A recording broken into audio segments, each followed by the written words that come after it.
இன்னைக்கு நிறைய கிறிஸ்தவர்கள் தன்னுடைய வாழ்க்கையில கடன்பட்டு போயிருக்க காரணம் என்ன தெரியுமா? பொருள் ஆசை.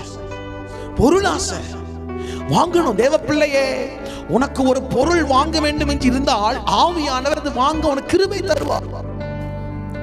இன்றைக்கு பொருள் வாங்கணும் பொருள் வாங்கணும் என்று சொல்லி கடன்பட்டு நம்முடைய ஸ்தானத்தை நம்ம இழந்து கொண்டிருக்கிறோம்.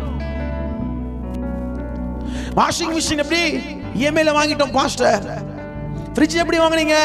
இஎம்ஐல வாங்கிட்டோம் பாஸ்டர். பைக் இஎம்ஐல வாங்கணும் பாஸ்டர். கார் எப்படி வாங்குனீங்க? இஎம்ஐல வாங்கணும் பாஸ்டர். நீங்க நிறைய கிறிஸ்தவர்கள் வீட்டில் இஎம்ஐங்கிற பேய் தான் தலைவிரித்து ஆடிக்கொண்டிருக்கிறது. எனக்கு அன்பானவர்களே, கடன் வாங்குவது கர்த்தருடைய சித்தம் அல்ல. டிவி எப்படி வாங்குனீங்க? இஎம்ஐல வாங்கணும் பாஸ்டர். ஊழியக்காரனிடத்துல ஜெபிக்கும் எங்க குடும்பத்துக்கு பிரதம கடனின் அவை செயல்படுக துரத்துங்க பிரதர். ஏன் துரத்த முடியும்? அது ஆவி அல்ல. உனக்குள்ள இருக்கிற பொருள் ஆசையினால் நீ ஒரு பிரச்சனைக்குள்ள சிக்கி போய்விட்டோம் என்பதை மறந்து போய்விடக்கூடாது.